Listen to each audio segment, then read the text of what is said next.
Yo, what up, guys?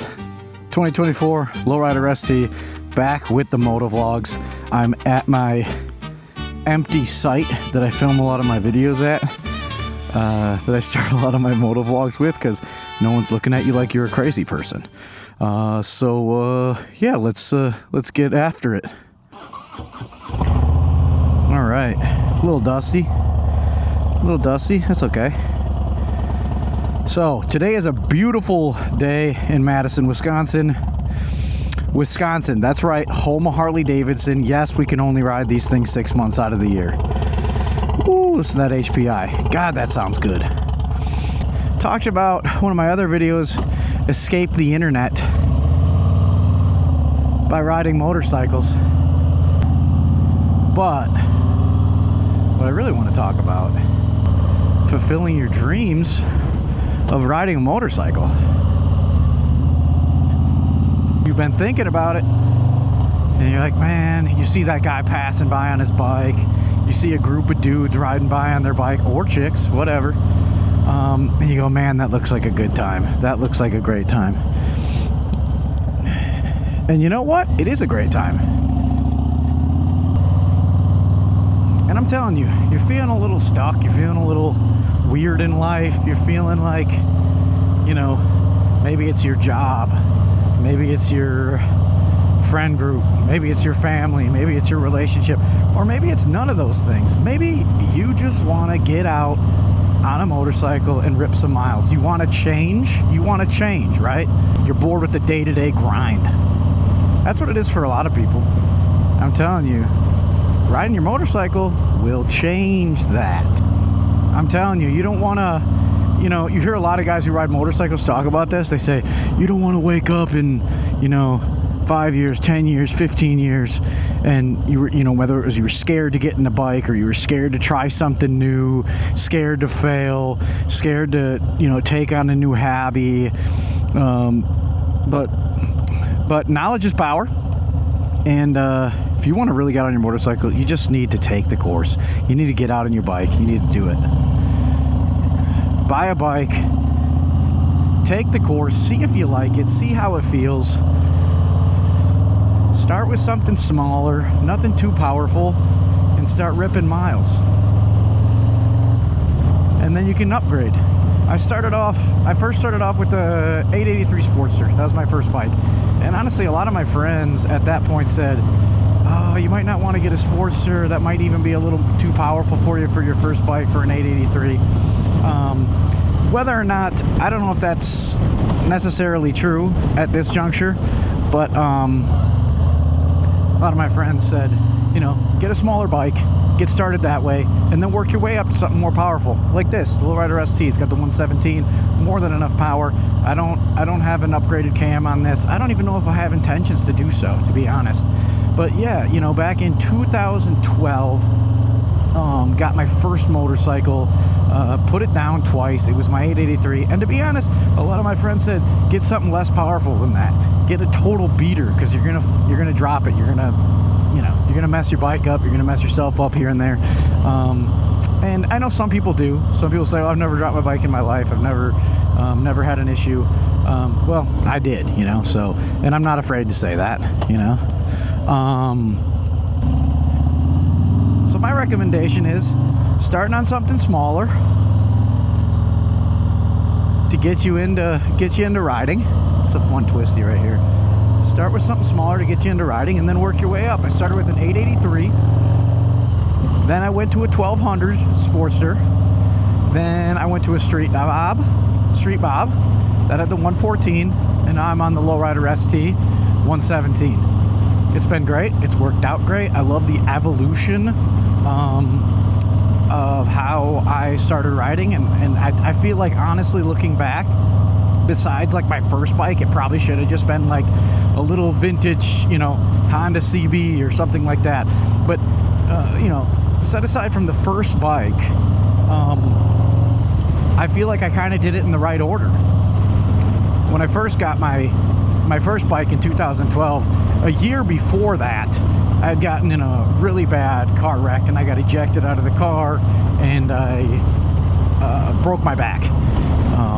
And that was a pretty brutal pretty brutal accident, and it did mess with my head with riding. It made me a hesitant rider.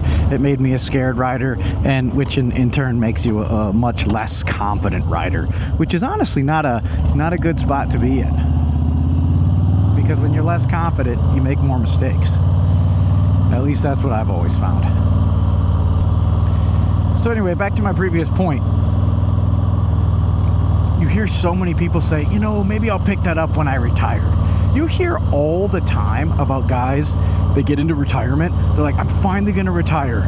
I'm going to finally be able to start spending my money. I'm finally going to get that Corvette I wanted. I'm finally going to, get on that motorcycle and fulfill my dreams. And then a year later, they die right after cancer. You don't want to be in your I'm 38 years old. I'm going to be 39 years old. To be honest, the only regret I have is not starting to ride sooner because, I'm a tattoo artist by trade. My body hurts. My lower back hurts. I've been in an accident. I broke my back. I have a bulging disc in my neck from tattooing for the last 15 years that I have to, pay really close attention to, that I have to really take care of. I have to do physical therapy, and stretches for my neck and my body almost every morning. So when I say the only regret I have is not starting sooner, I see guys doing these major cross-country trips and seeing what their bodies can tolerate, and it's so impressive. And I'm like, man, God, these guys are just doing cross-country trips, and their bodies feel great, and they're feeling like $1 million. And to be honest, they don't really know how good they have it. And I'm sure when I'm 60, I'm going to look back to my 40s and go, man, I didn't know how good I had it in my 40s. So if you're thinking about it now, do it now. I mean, every single day that goes by, we're deteriorating. Our bodies are deteriorating. Our minds are deteriorating. And it's kind of a scary thing. So if you want it and you're thinking about it, just do it. Do it. Stop making excuses. Stop saying tomorrow. Stop saying next week. You work hard. You're disciplined. You have a good job. You make good money. You bust your butt. You don't have to have a lowrider ST. You don't have to have a road glide. You don't have to have a street glide. You don't got to have the craziest bike in the world. Go out there and just start riding. Who cares? If you can only afford a few $1,000 for your first motorcycle, then spend a few $1,000 for your first motorcycle. Pull over for a sec because it looked like my camera was going to shut off. I don't know about what all y'all are using, but I had the Action 5.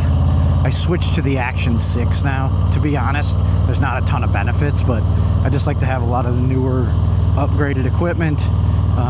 Recently picked up a DJI Osmo 3. That's another camera I like using. So yeah, you don't want to end up 40, 50, 60.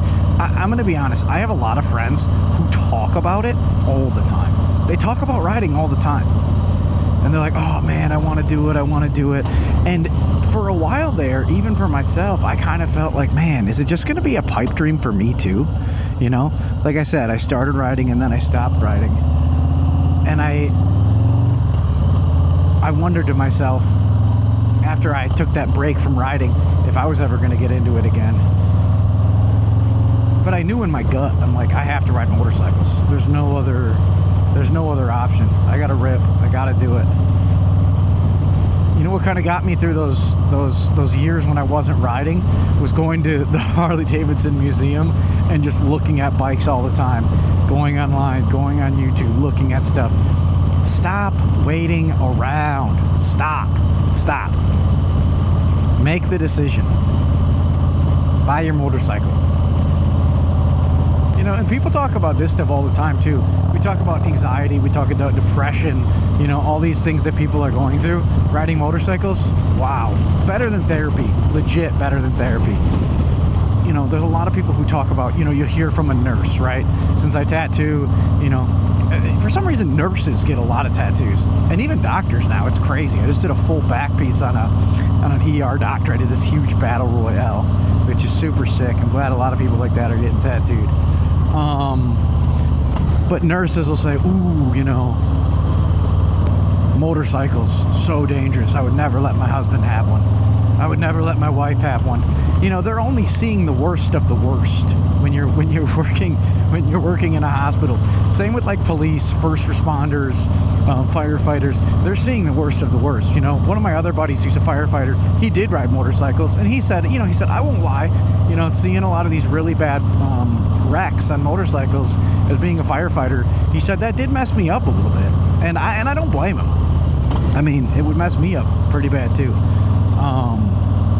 But we have to remember there are millions of people who ride motorcycles every single day that are totally fine. You know, and can it be your day? Yeah, when it's your day, it's your day. Could it happen? But it also could be a heart attack. It could be a terminal illness. It could be, I just saw this YouTube video. This guy, he's cycling, and he was paralyzed just from, taking a spill on his road bike. So it can go either way. You know what? A lot of people say, well, why even risk it? Well, why risk anything, man? I mean, you could be paralyzed snowboarding, skiing,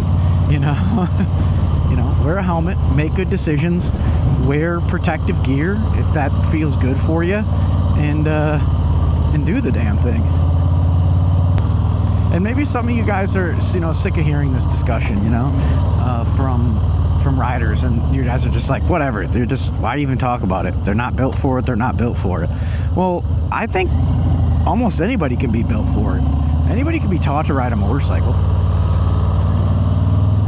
You got a decent level of coordination, and even if you don't, work hard at that coordination, and you can make it happen. The ultimate thing is you just don't want to be that old guy sitting in the rocking chair and say, what if? I mean, that's what scared me so bad when I initially started tattooing. My dad wanted me to join the military. My dad was in the military, then became a landscape architect. My mom was a psychotherapist. My parents are both very educated people.